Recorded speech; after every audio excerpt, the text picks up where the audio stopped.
पूतना के शरीर पर सभी चढ़े और लाला को लेके आए। लाला को लाए और लाला को लाके मैया की गोद में दे दियो। यशोदा मैया की गोद में दियो।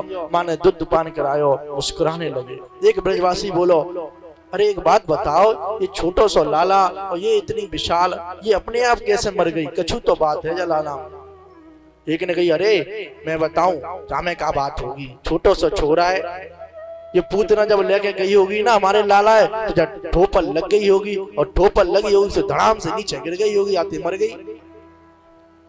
दूसरा बोलो, अरे जब अगर ठोपल लगती तो उनके मुंह गिरती, ये तो सीधे पड़ी है, कछु और बात है। ऐसे ही तर्क वितर्क कर रहे थे। मैया ने कहा, चुप है रहे हो ना है रहे, हमारे लाला की रक्षा नारायण ने की, बस हमारा लाला सुरक्षित। अब यहाँ से बढ़िया हमें यहाँ से आगे क्या चाहिए?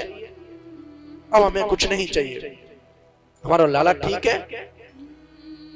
महाराज पूतना का शरीर इतना विशाल था। अब नंद बाबा ने और सभी ब्रजवासियों ने इसके शरीर को जलाया।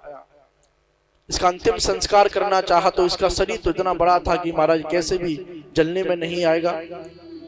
तो इसके शरीर के टुकड़े कर करके इसको जलाया। और जब इसको जलाना प्रारंभ किया, जब इसको जलाना प्रारंभ किया तो इसके शरीर में से सुगंध आ रही थी।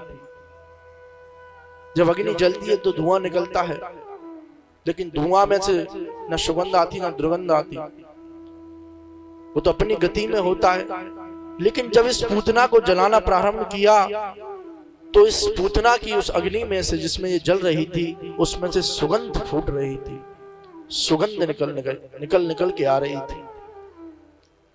जब भगवान सुखदेव ने राजा परीक्षित से कहा कि जब पूतना का अग्नि संस्कार हुआ तो इसके जो शरीर है उस शरीर में से सुगंध आ रही थी, तत्काल परीक्षित जी ने पूछ लिया कि ये तो पूतना बाल घातनी थी, ये तो दुष्टिनी थी। अहो बकीयम स्तन कालकूटम, ये तो सबको मारने आई थी, लेकिन आज ऐसा क्या हुआ हे गुरुदेव भगवान कि इसके तन में से सुगंध प्रकट हो गई?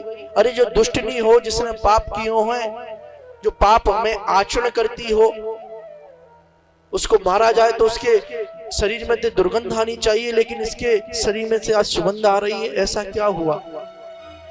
भगवान सुखदेव बड़ा सुंदर कहते हैं। भगवान सुखदेव ने कहा, राजन, जिसे भगवान ने स्पर्श कर लिया ना, जिसे भगवान ने छू लिया, जिसे भगवान ने अपना बना लिया, उसके अंदर से जो दुर्गंध है वो समाप्त हो जाती है, वो सदा सुगंधित हो जाता है और सुगंधित होके पूरी दुनिया में चमकने लगता है। भगवान सुखदेव कहते हैं, जिसे भगवान ने स्वीकार कर लिया, जिसे भगवान ने स्पर्श कर लिया, तो उसके काम क्रोध मद लोभ मत्सर सब समाप्त हो जाते हैं, वो आनंदित हो जाता है, भगवान के ही चरणों में विलीन हो जाता है। महाराज इस प्रकार इस पूतना का मर्दन हुआ।